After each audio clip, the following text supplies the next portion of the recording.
तो ये 3 काले कानून है और ये पहला अवसर है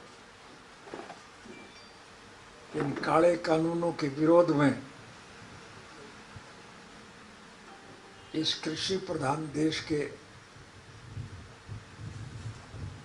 36 जात के लोग इकट्ठे हैं। नाम को तो ये किसान आंदोलन है, लेकिन इस आंदोलन के समर्थन में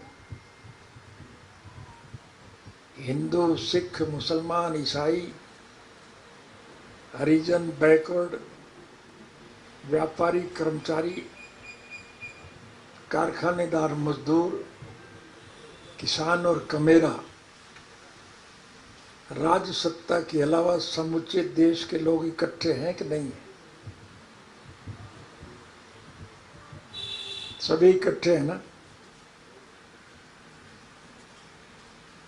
मेरी बात का जवाब नहीं दे पा रहे आप।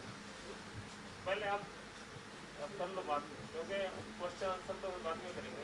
मैं आप तो सारे घूम के आए, सारे आपने देखा है कि जिस मकसद के लिए आज हम इकट्ठे हुए हैं, मैं उसी की चर्चा कर रहा हूं और यही प्रश्न आपसे पूछ रहा हूं कि इन कानूनों के विरोध में आज सभी जाति के लोग इकट्ठे हैं कि नहीं? तो लोग जब इकट्ठे हैं तो सरकार को मजबूर होकर के प्रजातांत्रिक प्रणाली में जनता की आवाज को मानना पड़ता है कि नहीं पड़ता है?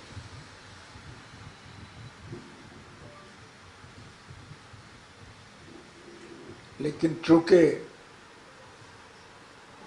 चुनिंदा लोगों के हिसाब से सरकार बनी हुई है और उन लोगों की वजह से सरकार चल रही है, इसलिए सरकार की मंशा तो केवल एक है कि चुने हुए प्रतिनिधियों को राजी रखा जाए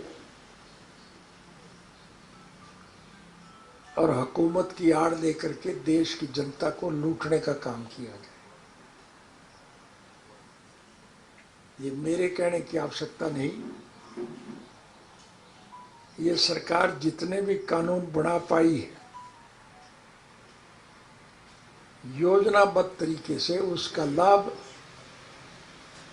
मुट्ठी भर बड़े औद्योगिक घराने, अंबानी और अडानी टाइप के जो लोग हैं उन्हीं को पहुंच रहा है, बाकी तो सभी परेशान है।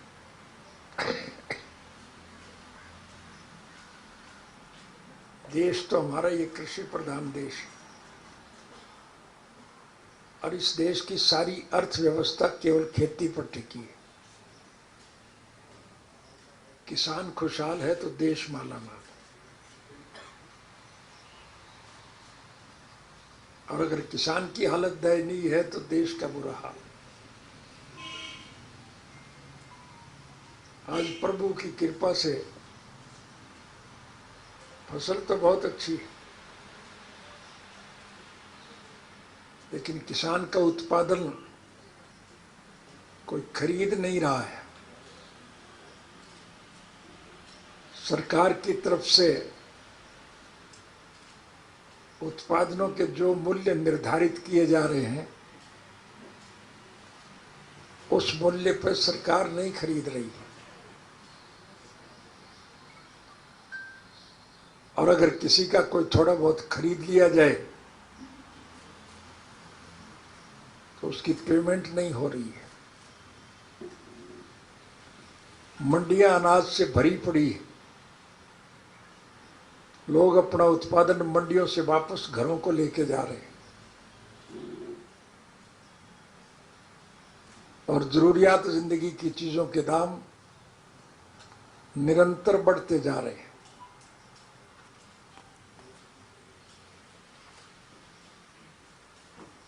किसान को अच्छे बीज उपलब्ध नहीं है,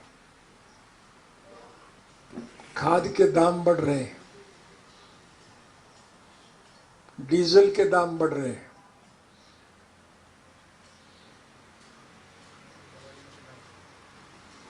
कीड़े मार दवाओं के दाम बढ़ रहे हैं।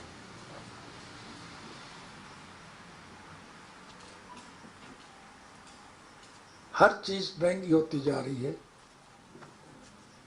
सिर्फ किसान का उत्पादन मंदा हो रहा है, उसका कोई खरीदार नहीं।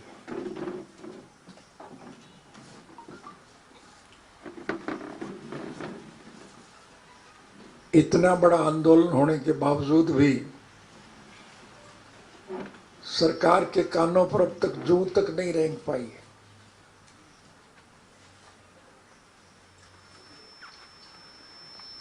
उसी कानून को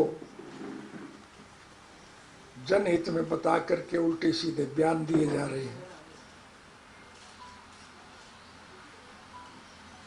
लोग बहुत परेशान हैं। इसलिए आज सबसे बड़ी आवश्यकता ये है कि मौजूदा शासन का पतन कैसे किया जाए।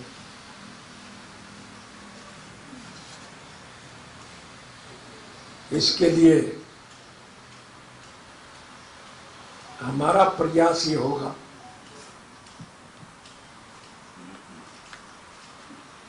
कि अब एक मजबूत तीसरा मोर्चा बनाएं।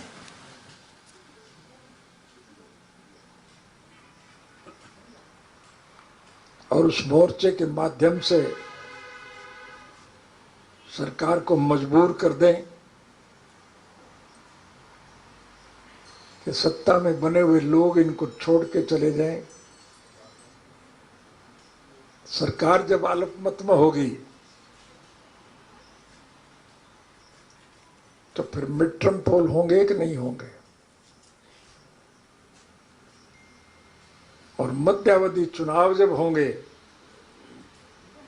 तो जो माहौल आज देश में व्यापक है, जनता इनको सबक सिखाने का काम करेगी।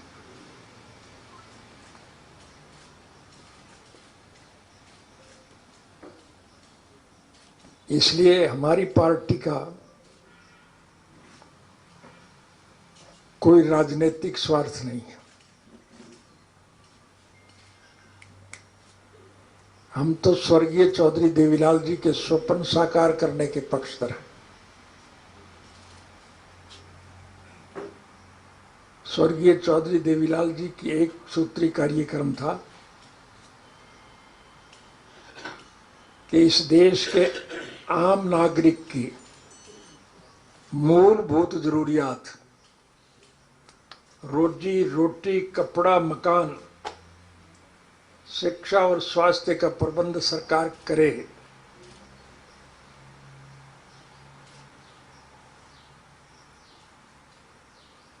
इस बात को मनवाने के लिए स्वर्गीय चौधरी देवीलाल जी ने सारी उम्र संघर्ष किया।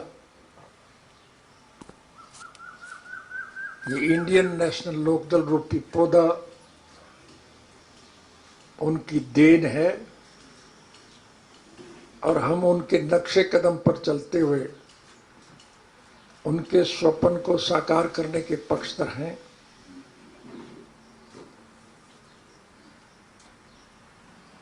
जहां देश के जनमानस को जोड़ने में हमारी पार्टी ने सफलता प्राप्त की है, हम चाहेंगे कि राष्ट्रीय स्तर पर हम सभी विपक्षी पार्टी के अग्रणी नेताओं से संपर्क स्थापित करें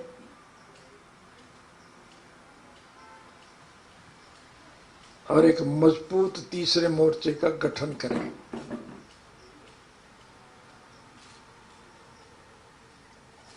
पच्चीस सितंबर को स्वर्गीय चौधरी देवीलाल जी का जन्म दिवस है।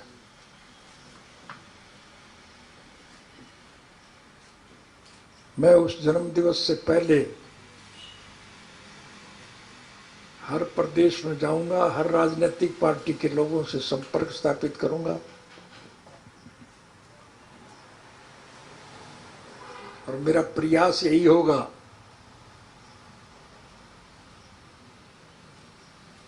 कि इस भ्रष्ट सरकार का विकल्प तैयार किया जाए मजबूत तीसरा मोर्चा हो और फिर आने वाले चुनाव में उस मोर्चे को सफलता मिले, इस भ्रष्ट सरकार का अंत हो, ताकि स्वर्गीय चौधरी देवीलाल जी के स्वप्न साकार हो सके। इस सब के लिए हम आपके सहयोग और समर्थन की भरपूर उम्मीद रखते हैं। देश की राजनीति में एक नया बदलाव आएगा कि मेरे इस देश के राजभाग के मालिक होंगे। मेरी हार्दिक इच्छा यही होगी कि मैं 25 सितंबर से पहले पहले सभी विपक्षी पार्टी के नेताओं से मुलाकात करूंगा, उनका मन बढ़ाऊंगा कि वो इस सरकार के पतन के लिए इकट्ठे हों और उसकी घोषणा 25 सितंबर को ही की जाए, ये मेरी हार्दिक इच्छा है। जो विपक्षी पार्टियों के नेता हैं और उन सब के बयानात अखबार में छप रहे हैं, क्या इससे ये साफ जाहिर नहीं हो रहा कि वो इस शासन तंत्र से दुखी है? और वो दुखी लोग इकट्ठे होकर के इस सरकार का पतन करने के पक्षधर हैं। मैंने कहा कि मैं हर प्रदेश में जाऊंगा, हर राजनीतिक पार्टी जो विपक्ष के लोग हैं उन सबसे संपर्क करूंगा। चुनाव के लिए अलग से कोई रणनीति में उत्तर प्रदेश के मामले में करा? मैं किसी प्रदेश की अलग से नीति न मेरी और आपकी बन सकती है, न बनाने की प्रयास की जाए। वहां के मतदाता की क्या सोच होगी, हम उनकी सोच के मुताबिक निर्णय लेकर के हालात को इतना साजगार बनाने की कोशिश करेंगे कि वो इस सरकार के खिलाफ अपने मत का प्रयोग करें।